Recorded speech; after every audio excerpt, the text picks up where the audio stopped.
Exercise Precedence of Operators in Java. Exercise objective: create a program to practice the precedence of operators in Java. At the end, we should observe the following. Create a new project. Create the precedence of operators project. We open NetBeans, we click on File, New Project. We click on Java, Java Application, and click on Next.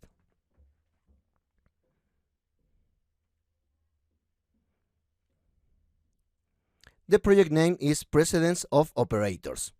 The project location is Courses Java Fundamentals, Lesson 3. And click on Finish. So the project has the desired structure. As a next step, we create the precedence of operators test.java class. So we right-click on the project Precedence of Operators, we click on New, and after that click Java class. The class name is Precedence of Operators Test. Remember to use the lowercase and uppercase letters as shown in the class, as Java is sensible to uppercase and lowercase letters. The package name is Operators. We can see the full path of this class, and we click on Finish.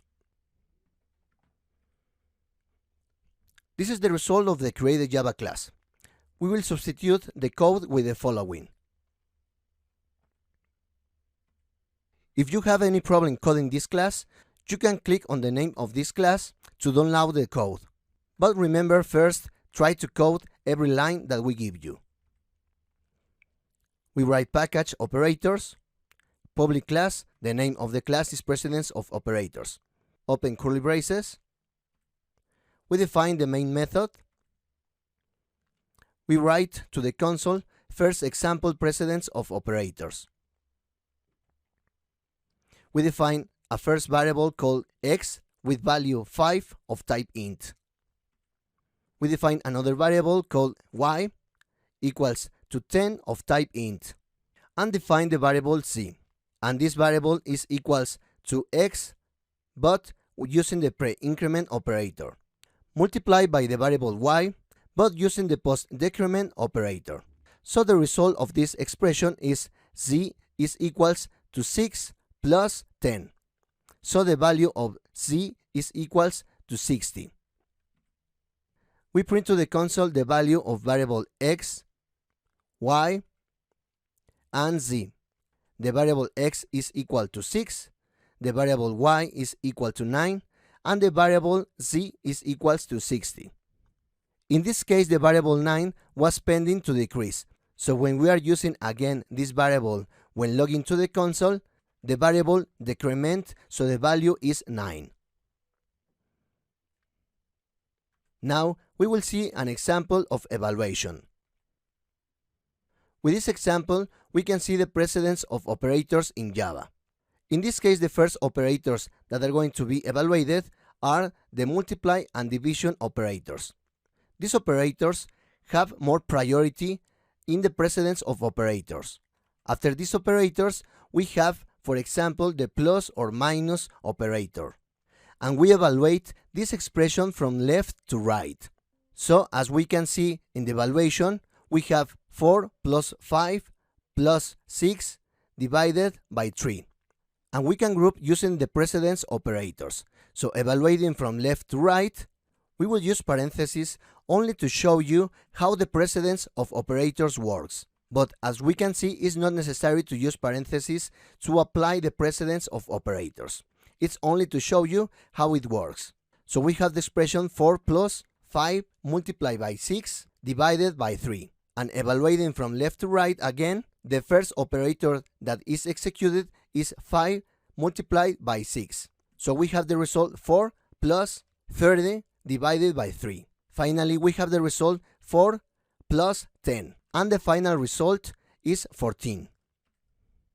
But we can use parentheses to break precedence operators. So in this case, we can group 4 plus 5, and this multiplied by the result of 6 divided by 3.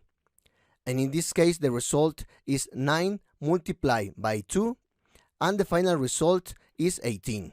This result is using int literals, so the result is not float but int. Another evaluation example, we can use the same logic, 1 plus 2 minus 3 multiplied by 4 divided by 5. We are grouping using the precedence operators. So evaluating from left to right, we first have 1 plus 2 minus 3 multiplied by 4 divided by 5. And the first result is 3 minus 12 divided by 5. And the final result is 3 minus 2. And the final result is 1. So we are applying precedence operators to evaluate this expression. But if we use parentheses, we can break the precedence operators.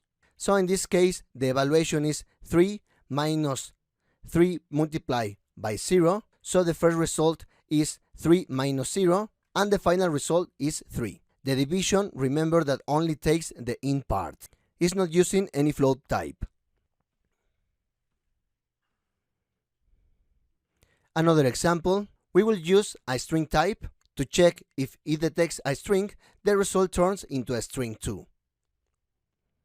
So in this case, the result is the concatenation and prints 1, 2. It's not 12 because it's not executing the addition but is applying a concatenation. So in this case, the result is 1 concatenated by 2 because we have a string and Java applies the string context.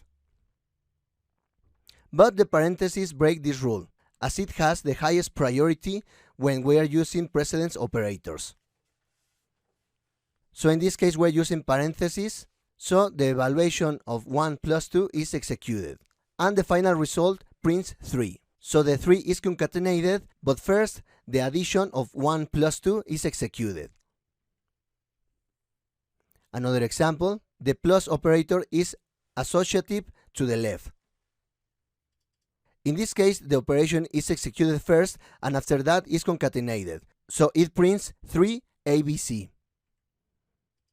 But if we change the order, we can see ABC, after that 1 plus 2, but in this case detect a first string. So it prints ABC and the addition is not executed, but a concatenation. ABC 1 concatenated by 2. So these are the precedence operators that we are putting into practice.